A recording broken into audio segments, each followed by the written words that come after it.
ஸ்ரீ குருப்யோ நமக. சர்வம் நீ காண்பர் அனைவருக்கும் வணக்கம்.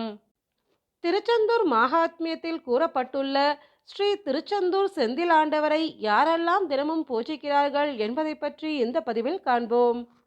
ஜெயந்திபுரம் என்னும் திருச்செந்தூரில் அருள்பாலிக்கும் செந்தில் ஆண்டவருடைய மகிமை மிகவும் அற்புதமானது.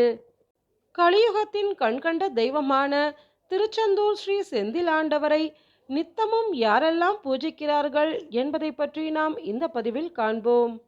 ஒரு நாள் என்பது 8 யாமங்களை கொண்டது.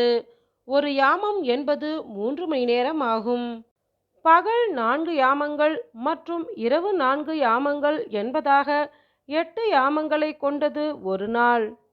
திருச்செந்தூர் செந்தில் ஆண்டவரை தினமும் இந்த 8 யாமங்களிலும் அனைத்து தேவதைகளும் பூஜிக்கின்றனர் என்கிறது திருச்செந்தூர் மகாத்மியம். பகலின் முதல் யாமத்தில் சரஸ்வதி தேவியும் பிரம்மதேவரும் பூஜை செய்கின்றனர். 2ஆம் யாமத்தில் முனீஸ்வரர்கள் பூஜிக்கின்றனர். 3ஆம் யாமத்தில் சித்தர்களும் கந்தவர்களும் பூஜை செய்கின்றனர். பகலின் 4வது யாமத்தில் தேவேந்திரன் அஷ்டதிக் பாலகர்களுடன் பூஜிக்கிறார். இரவின் முதல் யாமத்தில் லக்ஷ்மி, சரஸ்வதி போன்ற அனைத்து சக்திகளும் பூஜை செய்கின்றனர். 2வது யாமத்தில் பன்னகர்கள் பூஜை செய்கின்றனர்.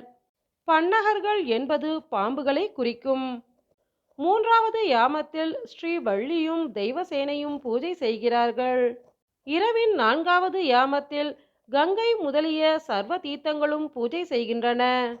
இவ்வாறான தெய்வ ஆராதனைகள் இன்றளவும் நடைபெற்று கொண்டு தான் இருக்கின்றன. இவ்வளவு மகிமைகளை உடைய திருச்செந்தூர் முருகப்பெருமானின் திருவடிகளை பணிந்து நாம் அனைத்து நலன்களையும் பெறுவோம்.